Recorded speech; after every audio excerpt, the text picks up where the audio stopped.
19 à 109. Roulement de tambour et changement de propriétaire pour ce micro d'argent. 1000 euros et surtout elle reste Maestro. Eh ben, si je suis raisonnable, je le mets dans une maison, mais je pense que je partirai plutôt... Si vous êtes raisonnable, vous le mettez dans votre maison, surtout, parce oui, que dans une maison... Dans ma maison, mais dans l'achat d'une maison, parce que j'en ai pas encore. Mais sinon, en fait, j'adorerais aller voir mes groupes préférés dans des stades mythiques. Je sais pas moi, aller voir Muse à Wembley. Je fais partie d'un groupe de rock qui s'appelle Equivox. Oui, on est 40 pas un groupe de rock. On chante à 4 voix et on a un groupe rock. Si, parce que quand on dit chorale, ça donne l'impression qu'on chante Va sur ton chemin. Pas du tout. Va sur ton chemin. Ouais, c'est plus ça, il y a l'énergie derrière. Version punk de Va sur ton chemin, d'accord.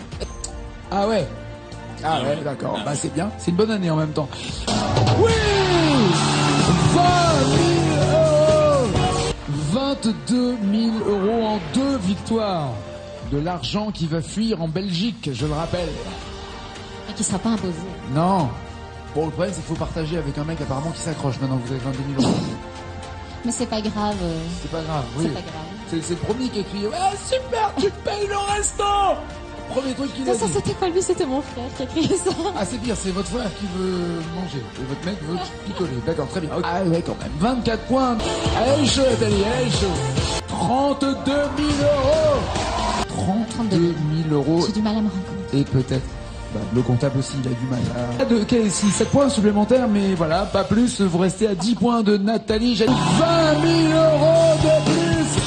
Elle est à 52 000 euros. 52 000 euros pour Nathalie. Bien, non? Super. Ça sent le tour du monde, là. Oui. Ah bah oui. Ah ouais, obligé. 52 000 euros. 52 000 euros. Mais du coup, je vais peut-être pouvoir emmener plus de monde avec moi. Mais oui. Là, 3 points de plus. 53 000 euros et 5 victoires. Et Vincent qui est là et qui vous applaudit et qui est ravi et qui se dit c'est quand. C'est quand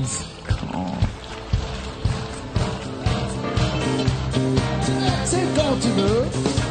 Vincent, c'est quand tu veux. Mais de quoi parlons-nous? Il veut quoi d'ailleurs? Parce qu'on dit c'est quand tu veux, on sait pas. Je ne sais pas ce que lui veut. Moi, je sais oui. ce que moi je veux. Ah. Mais Vous le voulez lui? je veux lui. 29 quand même. En tout cas, vous restez pas Fanny. Ça a été un plaisir de vous accueillir. Merci beaucoup, Et Nadine. notre À très bientôt. maestro reste maestro pour une 6e victoire. C'est quand tu veux quoi, vous vous demandez? Le plus simple est de joindre Vincent. Voici son numéro de portable. Le 06. Non, je vais pas le donner. Est-ce que il va ou pas faire sa demande en mariage? 53 000 euros. Il ne l'a toujours pas faite. Il faut donc qu'elle gagne encore de l'argent. À 60, ça a été un plaisir. Bon retour et bis à Pierrick, hein. 7e victoire pour Nathalie. Bravo. Maestro Nathalie du haut de ses 73 000 euros. Chez nous, on dit j'ai bon quand on est content. J'ai bon. Ah bah vous avez Là, j'ai super bon. Super bon. 73 000 euros. Oui, j'ai du mal.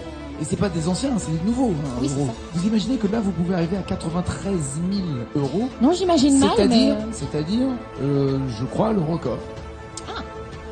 Parce que c'est Lucia qui est arrivée à 89 000 euros.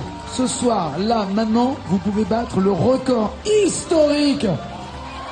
Ça a été un plaisir. Bon retour. En tout cas, bis à maman. 8e victoire pour Nathalie. Est-ce que ça ressemble à 20 000 euros? Est-ce que ça ressemble au record de la somme? Jamais aucun maestro n'a eu 93 000 euros. Ce serait vraiment rock.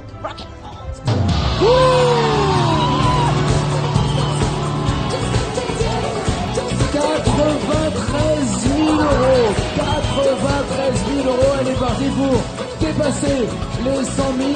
C'est-à-dire que personne n'a jamais fait ça, évidemment.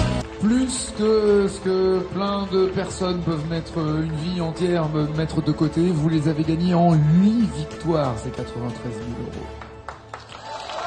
C'est super. Je suis un homme plein d'ambition. Elle est difficile, hein. Waouh. Roulement de tambour. Changement de micro, d'argent. Je voulais dire merci aux équipes parce qu'ils sont vraiment super sympas, ils nous mettent super à l'aise. Merci au public parce que vous nous donnez vraiment la pêche. Et voilà, moi c'était super, j'ai kiffé à fond, j'ai eu bon, je suis contente de ce que j'ai fait et puis bonne chance pour la suite. Gentil, et tenez-nous au courant pour le mariage, d'accord? 93 000 €. Et c'était il n'y a pas longtemps. C'était il y a pas longtemps. C'était il n'y a pas longtemps, c'était il n'y a pas longtemps. Vous avez reçu le chèque, rassurez-moi. Oui, oui. Tout va bien. Tout va bien. Nous avons été honnêtes jusqu'au bout et il est placé en Belgique. D'accord, ok, j'ai compris. Oui, elle arrive à 113 000 €. Et la première folie que vous ayez faite, en même temps, c'était pas il y a si longtemps que ça quand vous avez eu les 93 000 €. Est-ce qu'il y a eu une folie ou pas? Voyage, On un a cadeau? réservé nos vacances à New York. Très bien. Voilà, donc ça on a j'irai à fait. New York avec toi. Vincent et vous. Oui. Oui, j'ai compris, oui, vous inquiétez pas, vous inquiétez pas. Avec lui. Oui, j'ai compris, j'ai compris. Et puis j'ai offert un resto à mon frère, hein, puisque il l'avait demandé haut et fort pendant l'émission. Il avait été très clair là-dessus. Il avait été très clair. Et le resto, vous lui avez offert, vous y êtes allé ou vous lui avez offert un resto, il mange seul devant son assiette le mec? Ah bah non, je suis allée avec lui. D'accord, très bien. Et ma belle-sœur. Très bien. Car si je fais un calcul vite fait, donc 5 000 plus 20 plus 93, 118 000 € gagnés par Nathalie. Non, n'oubliez pas les paroles. Comment vous avez vécu d'être la première et détrônée d'abord, si je me souviens bien, par Lucille, puis ensuite dépassée par Julien? Ouais, bah, j'ai râlé 5 minutes et puis... Et vous avez suivi, c'est-à-dire que vous regardiez tous les soirs en disant est-ce qu'elle va me dépasser ou pas au moment où elle était proche Mais en de fait, votre non, record? parce qu'on était au Cap-Vert quand elle était diffusée. Oui, donc- c'est ça. On a trouvé la solution. On envoie les candidats loin pour pas qu'ils ne voient les autres les dépasser. Très bien. 171. Ça veut donc dire qu'il vous faut 132 points pour entendre. Qui serait une bonne nouvelle pour vous, comme quoi vous avez déjà, en tout cas, gagné 20 000 € et que vous allez pouvoir en gagner 20 000 de plus. Puisqu'on sait que vous ne venez pas pour rien quand vous venez ici. Ça nous coûte un prix. Et vous êtes en tête de toutes les maestros pour l'instant à 6 points près, puisque Adeline avait 278 points et vous avez 284 points. Tout va se jouer donc demain. Le voici, ce trophée. Elle veut toujours être la meilleure, elle veut toujours être en tête, à défaut d'être celle qui a gagné le plus d'argent dans cette émission, ce qui a été le cas pendant une période. Vous êtes le super maestro pour ce mois d'août 2015 pour fêter cette rentrée. Écoutez, je vais faire de mon mieux, hein. Oula, ça c'est une vanne, ça. Ça envoie du bois. En Belgique, quand on est énervé, je vais faire de mon mieux.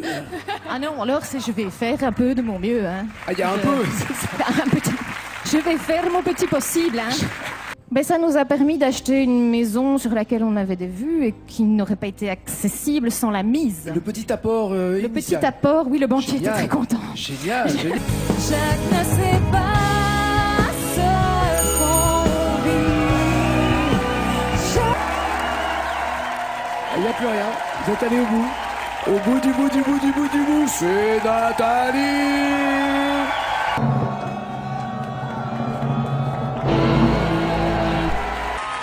Toujours pas de mariage? Mais ça viendra quand ça viendra, et puis même si ça vient pas, on peut s'aimer quand même. Lorsque demain ne m'apportera. Elle est de toute façon celle qui remporte cet affrontement, vous voyez. Possible. Bah si, c'est possible. 118 à 136, c'est Nathalie. 20 000 €. Elle a en tout 23 000 € et le match permet à Lucia de se retrouver avec 194 points. C'est Nathalie qui remporte cette première manche et qui va chanter. 21 points pour Nathalie, 118 pour Lucia. Ça s'est joué à 3 mots près. 97, c'est Nathalie qui remporte cette première manche. Mais il y en a une autre à suivre. Il a vaincu une armée, tout seul avec son épée. Il le fait comme ça dans les ceremonies. À 5 000 €. Faut le J'ai dire. eu mon doctorat. En oui. histoire du droit. En histoire du droit et de la justice. Ouais, la classe. Et Nathalie affrontera demain, c'est sûr, Charlotte, d'abord Adeline, pardon, et ensuite peut-être Charlotte, et ensuite peut-être Emric. Quand même un point, j'imagine. Oui, voilà. Le même point marqué par Nathalie, donc il y a 60 points d'écart. C'est Nathalie qui va chanter pour 20 000 €. À 6 000 €, elle est en tête pour l'instant. Total de ces deux manches, 101 points pour Nathalie, 107 pour Adeline. Nathalie est la 14e. Il y a une chute conséquente là au niveau du classement. Hein, je sais pas, parce que vous étiez quoi 6e ou non 8e.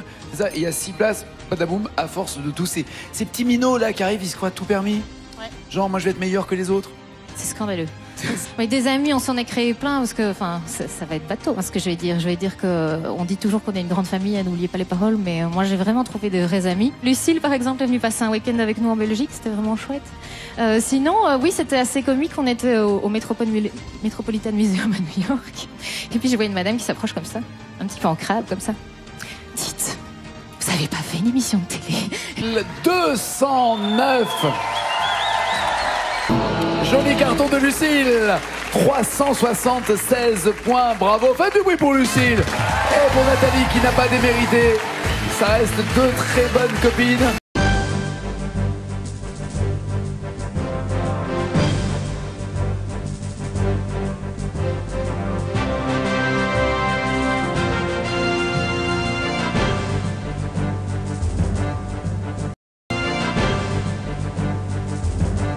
Bonjour, ça va bien. Qu'est-ce que je deviens? Je dirais que ma vie n'a pas énormément changé, en tout cas pas sur le plan professionnel. Par contre, j'ai accueilli deux petites filles. Avec mon mari, on a accueilli deux petites filles dans notre famille. Et c'est pas tous les jours facile parce que ça demande beaucoup d'énergie, mais c'est aussi des moments vraiment merveilleux. C'est un peu bateau à dire, mais c'est vraiment ça. Donc globalement, ça va bien depuis mon passage dans N'oubliez pas les paroles, qui quand j'y pense, remonte à presque 10 ans. Hein. Dans 2 ans, on y sera. On sera 10 ans depuis le premier passage en 2014.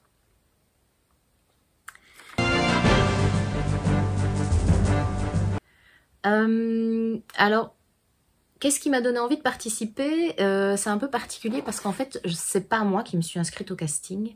C'est une amie qui disait tout le temps, oh là là, tu devrais essayer, ça pourrait super bien marcher, tu connais plein de chansons.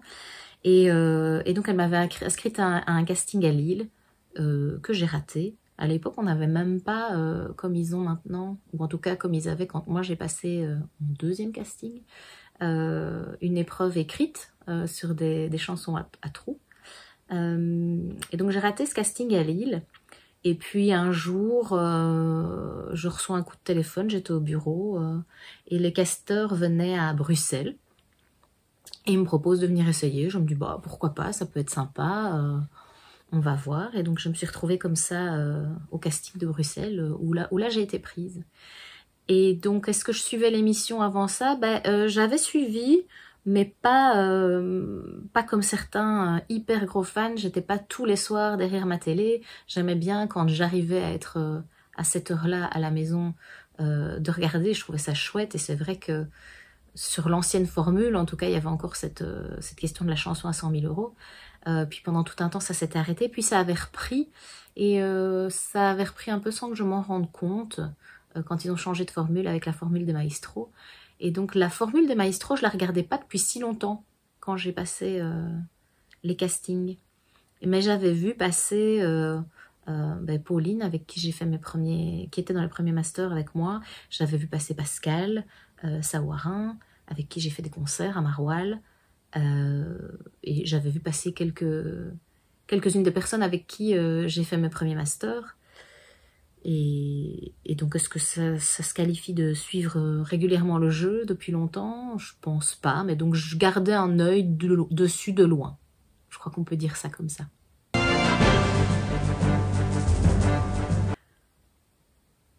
Alors, ma première participation, c'était en décembre 2014. Enfin, c'était la diffusion en décembre 2014. Mais quand je suis allée tourner, c'était un peu plus tôt. Et j'y étais allée en me disant, déjà, si tu te casses pas la figure en montant sur le plateau, c'est bien. Si tu deviens maestro, c'est encore mieux. J'avais pas une ambition énorme. Je savais même pas qu'ils envisageaient de faire des masters par la suite. Je savais pas trop quel était leur corps. Toutes ces questions-là, je m'en étais pas vraiment préoccupée. Et donc, quand j'ai été au moment où j'étais diffusée en décembre 2014, on a tourné mes premiers masters, donc les masters de janvier 2015. Et donc, au moment de les tourner, en fait, j'étais pas encore complètement diffusée. Et j'étais même pas encore, je pense, dans le classement des des 10 meilleurs mastros, puisque à ce moment-là, on tournait à 10. Et donc, ben voilà, ils ont été un peu surpris de me voir arriver. On a tourné ces premiers masters de janvier.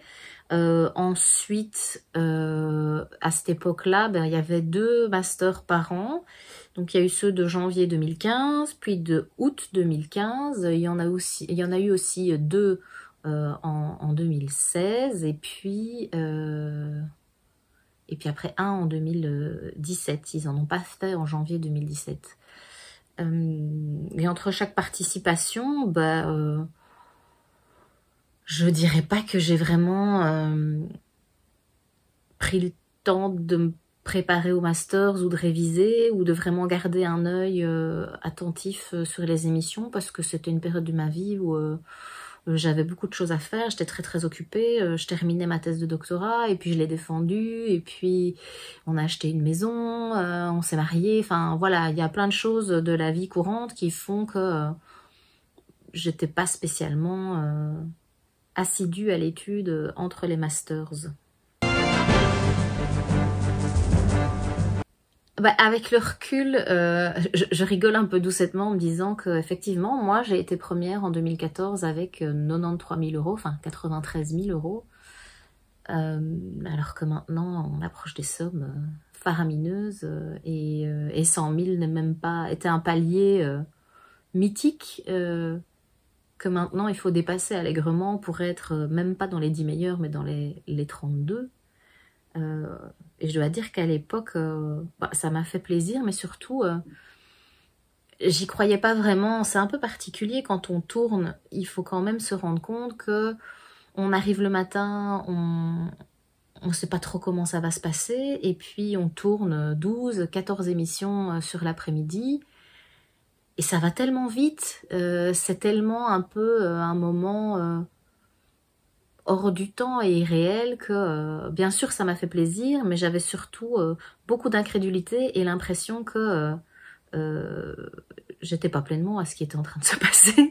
Je me rendais vraiment pas compte, et il m'a fallu du temps avant de réaliser mais tiens, mais qu'est-ce qui s'est passé ce jour-là. Donc je dirais que ça m'a fait quelque chose, mais que j'ai eu du mal à identifier au départ. Voilà.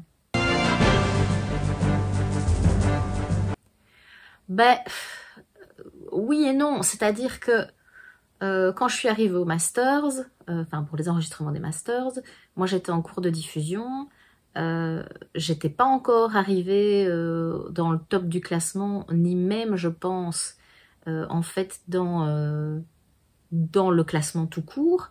Parce que je crois qu'il y avait 3 émissions diffusées, 3 ou 4, donc on était encore au tout début, j'étais pas attendue, et puis quand je suis arrivée, ben, ils étaient tous un peu dans l'expectative, parce qu'ils savaient pas quel était le résultat du parcours. Certes j'étais là, certes j'étais dans les masters, mais où est-ce que j'étais dans le classement?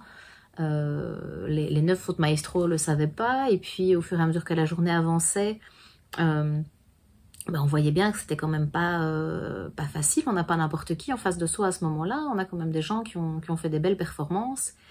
Et moi, j'avais surtout peur de faire 0 + 0 la test à Toto, quoi. Et quand on a commencé les émissions avec Lucia, on était les dernières de la journée à tourner. Et ben voilà, ça commençait... ça n'a pas commencé super bien dans mon souvenir. Je pense qu'on a fait toutes les deux... Des prestations vraiment moyennes sur les chansons à points. Bon, après on s'est rattrapé, hein, je veux dire, mais je pense que oui, on peut dire que ça m'a mis une pression. Mais j'ai quand même le sentiment que j'avais eu une pression plus forte au moment de mes tournages, quand j'ai dépassé les 93 000 €, quand j'ai fait 93 000 € et que j'ai dépassé Lucia, et que soudainement, vous êtes la première, vous êtes partie pour dépasser les 100 000. Là, vraiment, il y avait une pression, surtout qu'on était en toute fin de journée.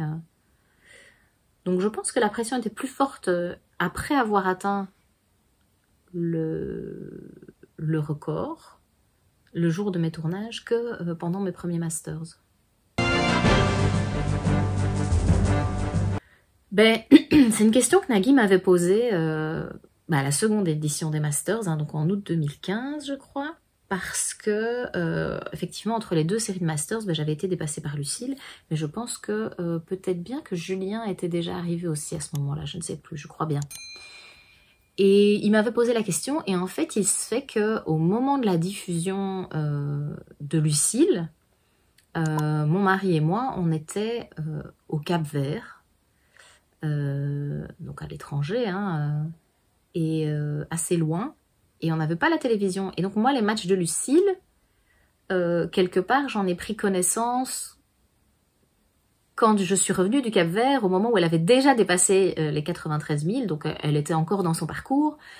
Mais donc, est-ce que j'ai pressenti? Ben non, puisque je ne l'ai pas vue au moment où elle était en train d'augmenter ses gains. Je l'ai vue une fois que c'était déjà fait. Donc non, j'ai pas pressenti. Après, effectivement, je l'ai vue une fois que je suis revenue. Je me suis dit, waouh, il y a du niveau. Elle a bien bossé. Ça va être dur les prochains Masters. Oui, ben donc les Masters de septembre, nous on les a tournés en août. Et à ce moment-là, il n'y avait pas, le système des Masters n'était pas le système actuel. Donc c'était des matchs 2 par 2 où on récoltait des points sur un match aller-retour.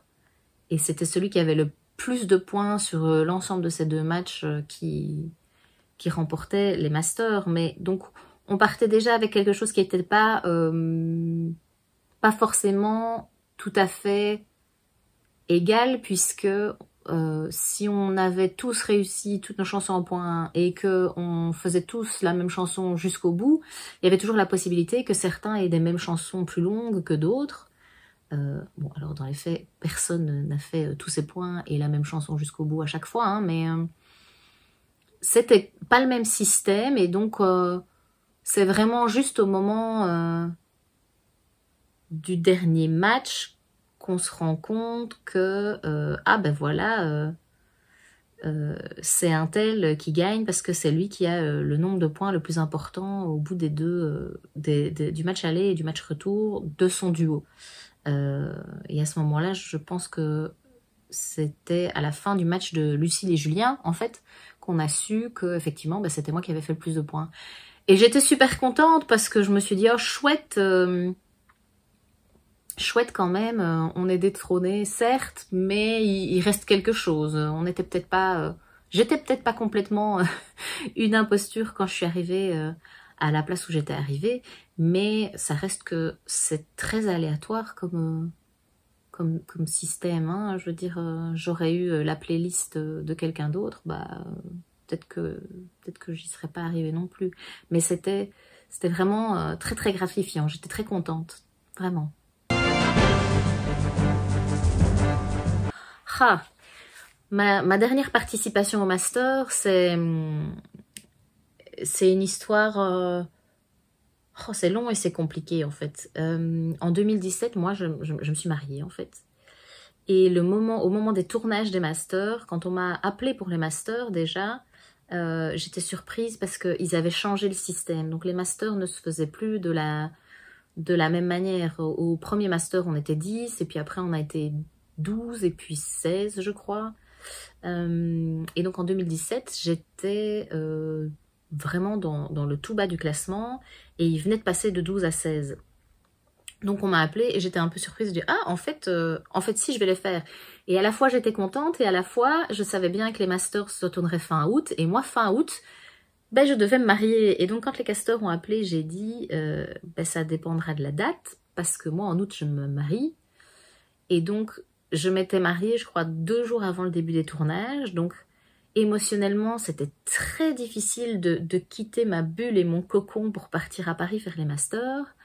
J'étais vraiment à fleur de peau, j'étais très fatiguée d'une bonne fatigue, hein, la fatigue des fêtes de mariage et des jours qui suivent, mais donc vraiment fatiguée. Et donc ces masters-là pour moi c'était pas facile, et physiquement et émotionnellement. Et puis je jouais contre Lulu, avec qui je m'entends très bien, que j'aime beaucoup. Et l'une comme l'autre, à la fois on était contentes de se retrouver, mais en même temps, on s'était déjà battu l'une contre l'autre, entre guillemets. Et même si c'est vrai que j'avais déjà battu Lulu, je crois qu'il faut jamais la sous-estimer.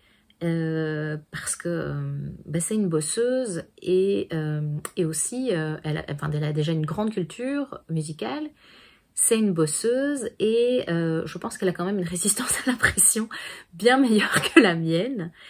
Et donc voilà, j'étais à la fois contente d'y être, mais pas dans les conditions optimales, parce qu'évidemment quand on prépare un mariage, on prépare pas des masters. Et donc vraiment, j'étais à fleur de peau, et ce que je retiens principalement, c'est quand j'ai fondu en larmes sur la chanson...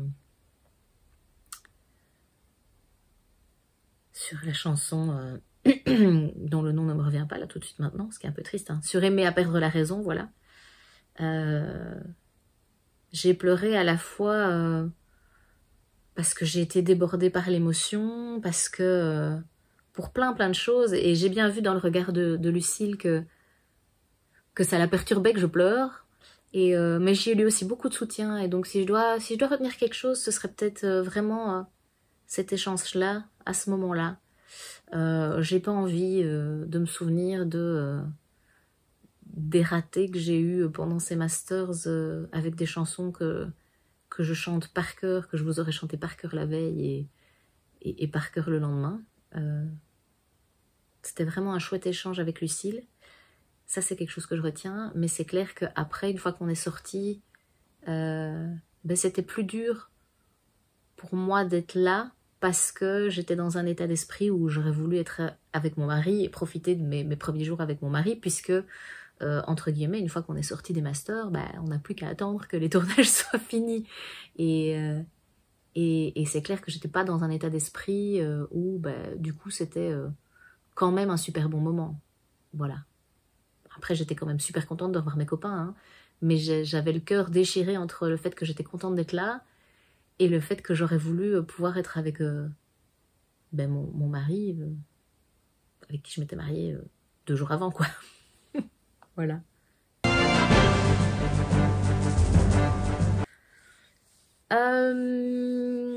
Non, plus vraiment. De temps en temps, je regarde un épisode. J'ai regardé pendant un certain temps le master quand il passait, parce que c'était toujours gai de voir les copains, voir comment ils évoluaient. J'ai vu les évolutions à l'arrivée du tournoi des maestros. Ça, c'était vraiment super. Et j'étais triste à ce moment-là, justement, de plus être dans le classement, parce que sur les réseaux sociaux, on a reçu beaucoup de remarques de gens à l'époque où j'étais encore dans le classement, hein, tous autant qu'on est, on recevait régulièrement « Oui, mais ces gens ont déjà gagné plein d'argent, ils devraient le donner à des associations. » Et d'abord, je trouve que ces genres de commentaires qu'on reçoit parfois sur les réseaux, c'est pas toujours facile à gérer, parce qu'on n'est pas armé pour ça. C'est pas toujours évident de faire abstraction et de se dire « Bon, chacun pense ce qu'il veut, je sais que je suis droit dans mes bottes. » Par rapport à la question des associations, moi, ce qui m'a toujours un peu fait tiquer, c'est que oui, ils devraient le donner à des associations, mais en fait, c'est pas parce qu'on ne dit pas à l'émission qu'on va donner à une association que c'est pas le cas. Moi, en l'occurrence, j'ai des virements permanents vers 4 associations différentes, et ils sont bien, à mon avis, peut-être même plus contents d'avoir tous les mois une petite somme depuis 5 ans, que d'avoir une grosse somme une seule fois une année, parce que je pense qu'au final, quand ils ont des revenus fixes, ça les aide parfois plus. Et donc, c'est pas parce qu'on le dit pas pendant l'émission qu'on le donne pas aux associations, ou qu'on l'utilise pas pour des associations dans la vie de tous les jours. Et donc ça, je trouvais que c'était des commentaires difficiles.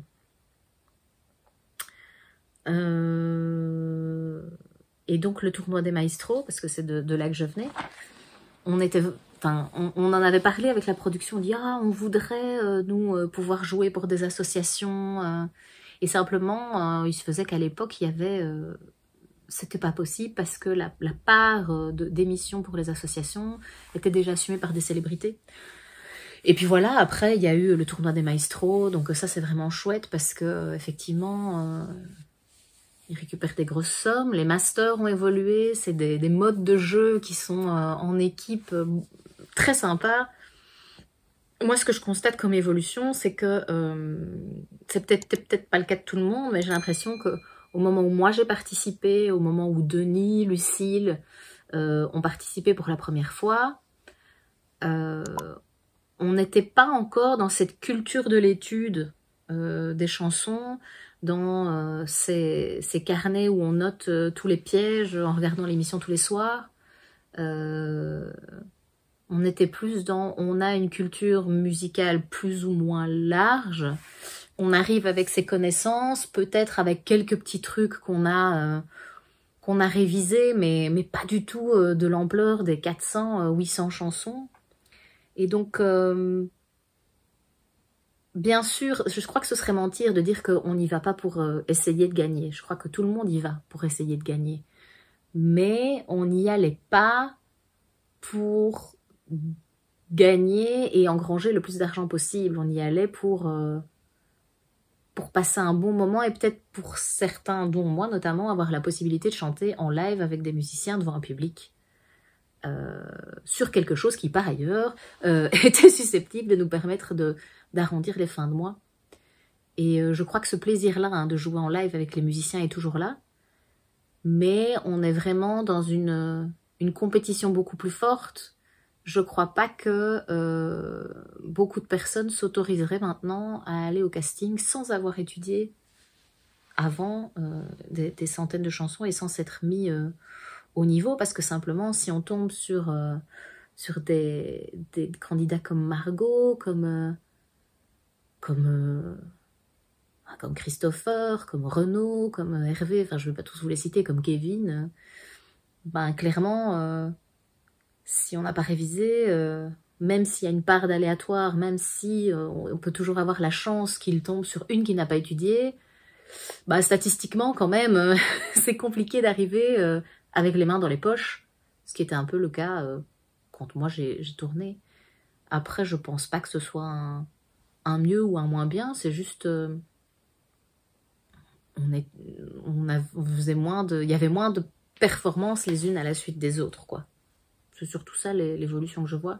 Ici, j'ai l'impression qu'on a des maestros qui restent plus longtemps et qui font des plus grands scores et qui donc du coup, et c'est peut-être pas plus mal, bousculent plus régulièrement le classement des masters. Et donc c'est bien parce qu'il y a du renouvellement et puis de ce que j'ai vu, ils ont de toute façon tous l'air sympathiques. Donc voilà, ça je dirais que c'est les évolutions principales que moi j'ai notées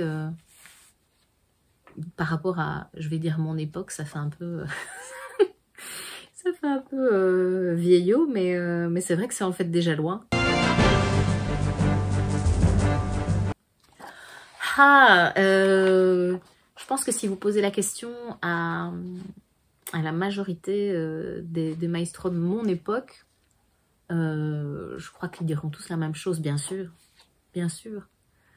parce que c'est toujours un super bon moment, parce que c'est une occasion de revoir les copains, parce que c'est l'occasion de chanter devant un public avec des musiciens live, parce que c'est une bonne ambiance, parce que c'est un chouette plateau, et quelle que soit la finalité, que ce soit juste pour chanter pour le plaisir, chanter pour des associations, être là pour être un joker pour quelqu'un d'autre, peu importe, bien sûr que ça me plairait. C'est difficile quand on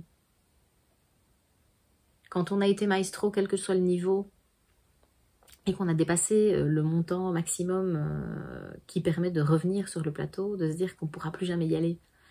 Et c'est pour ça aussi que quand on sort du classement et qu'on sait qu'on est à ce dernier master et qu'on y est, en sachant consciemment qu'on y est, c'est difficile, ça fait un petit pincement au cœur, parce que je pense que c'est le genre d'expérience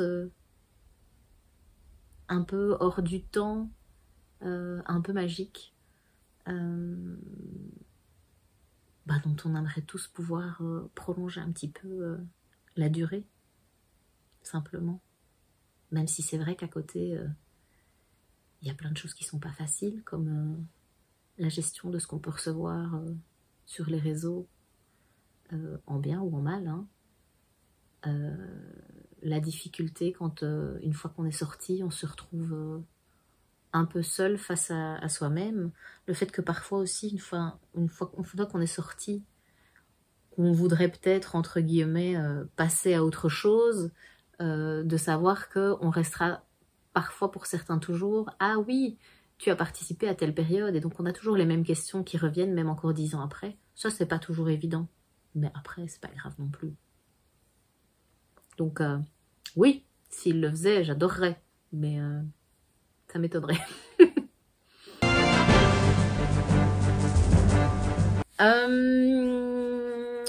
Je dirais oui et non. Ce qu'il y a, c'est que moi, je faisais déjà beaucoup de musique avant, n'oubliez pas les paroles.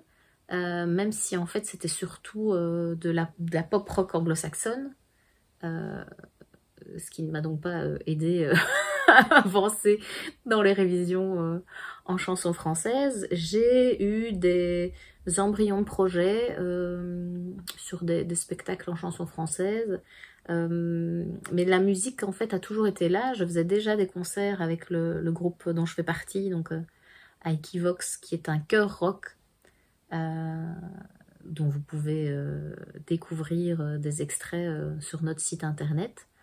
Donc c'est aikivox.be ou sur ma page musique personnelle, puisque après les émissions, je suis passée à une étape supérieure, entre guillemets, dans la mesure où j'ai créé une page musique. Je l'ai mise en place pendant le confinement. C'était en partie suite à une prise de confiance en soi suite à l'émission, parce que l'envie de faire de la musique et le fait que je faisais de la musique était déjà là avant. Simplement, ça a peut-être poussé à aller un petit peu plus loin, mais ça n'était pas que l'émission. Il y a des choses dans ma vie personnelle qui font que à ce moment-là, j'avais besoin de renouvellement, j'avais besoin de mettre en place quelque chose qui me nourrisse et qui me rende heureuse. Et donc oui, j'ai développé des projets musicaux. J'ai développé ma page musique sur Facebook, que vous pouvez aller voir si vous voulez, hein. Donc c'est Nat et la musique que ça s'appelle. J'ai fait notamment des vidéos de reprises et de covers sur cette page-là. Et puis j'ai commencé à travailler à ma reconversion professionnelle partielle, donc pas pour remplacer complètement mon travail actuel, mais pour remplacer mon travail pour une partie de mon temps. Et donc je me forme en fait pour devenir coach vocal, pas parce que je pense que je ne suis pas capable sans me former, mais parce que je trouve qu'il y a souvent chez les personnes qui coachent sans avoir un background, il y a cette difficulté de risquer de faire mal, de mal orienter. Voilà, c'est ça. Je trouvais que je chantais pas trop mal et qu'à ce niveau-là, je pouvais certainement aider certains qui chantaient moins bien que moi, même s'il y en a qui chantent clairement mieux que moi. Mais je voulais pas avoir un élève ou un étudiant et risquer de lui faire mal parce que j'étais pas capable de lui expliquer anatomiquement correctement ce que je voulais qu'il fasse. Donc je me forme pour être la plus efficace possible sur le plan pédagogique, mais aussi physiologique, dans la transmission de comment est-ce qu'on peut faire pour chanter ce qu'on a envie de chanter, de la façon qui est la plus proche du résultat qu'on veut, mais aussi de la façon qui soit la plus saine possible pour garder notre voix le plus longtemps possible.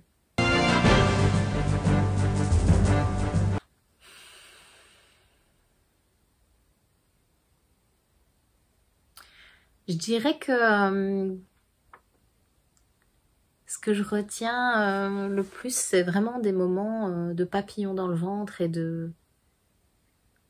d'étoiles dans les yeux. C'est des vrais moments de partage, des moments de connexion forte qui parfois se perdent un peu avec le temps qui passe et la distance. Et c'est clair qu'à ce niveau-là, les 2 années de pandémie n'ont pas forcément aidé à ce qu'on puisse cultiver plus avant certains contacts qu'on avait pris avec les autres maestros.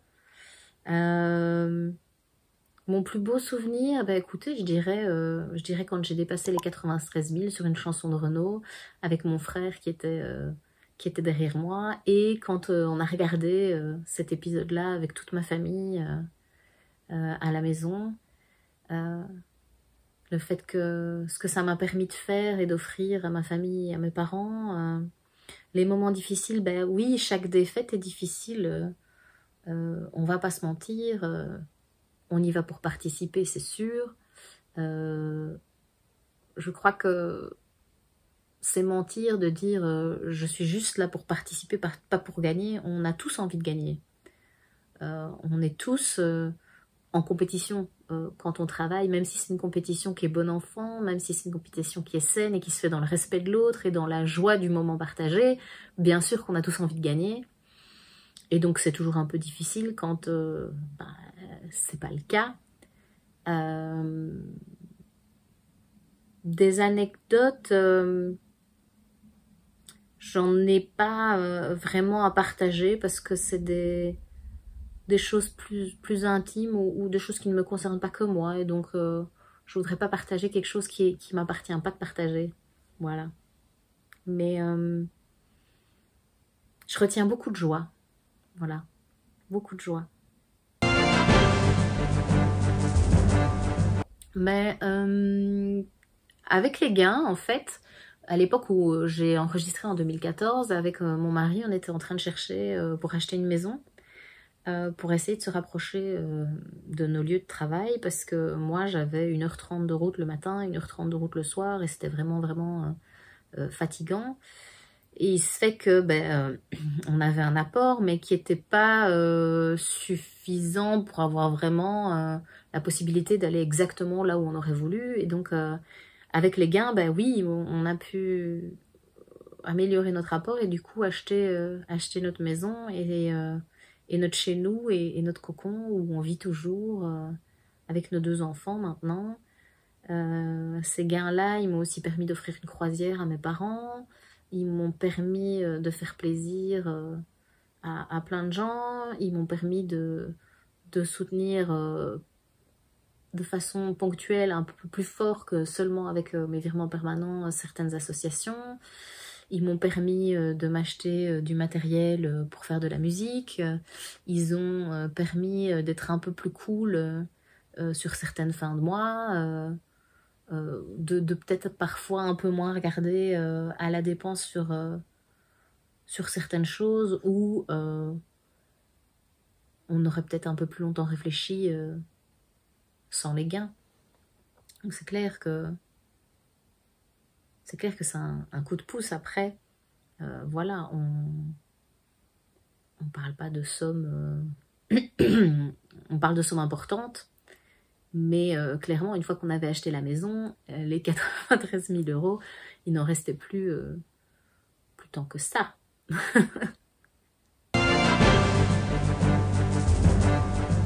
Alors oui, j'ai fait des concerts caritatifs. J'en ai pas fait beaucoup parce que c'est clair que l'objectif des concerts caritatifs, c'est quand même de pouvoir faire rentrer du public pour pouvoir faire rentrer de l'argent pour les associations.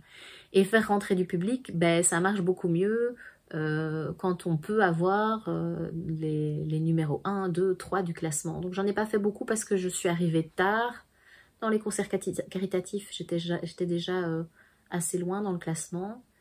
Qu'est-ce qui m'a donné envie de les faire? Juste l'envie de chanter et de pouvoir donner de son temps, de sa passion pour pouvoir aider les autres. Je crois que c'est la même chose qui anime tous les participants à ces concerts. On passe un super bon moment entre amis et en plus on donne un petit peu de nous pour... ça va faire un peu cliché, mais oui, pour un monde meilleur, pour un petit plus pour... telle ou telle association pour aider contre la maladie d'Alzheimer quand c'était la première édition de Mémoire de chanteur, avec la deuxième qui arrive ici en février. Voilà, pour des causes médicales, pour des causes sociales. Je crois que c'est juste l'envie de créer et maintenir du lien et de mettre sa pierre à l'édifice de quelque chose de beau et de plus grand que soi pour quelqu'un d'autre. Mais c'est sûr que la motivation principale, c'est pouvoir chanter avec ses amis et passer un bon moment avec eux et avec le public. C'est toujours très gratifiant de voir qu'il y a d'autres qui sont aussi passionnés que nous et qui reçoivent notre passion avec plaisir et avec bonheur.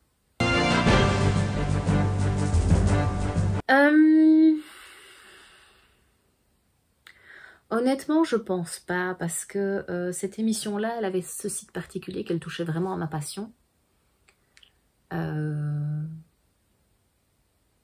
Et puis en plus, c'est même pas moi qui m'y suis inscrite au départ.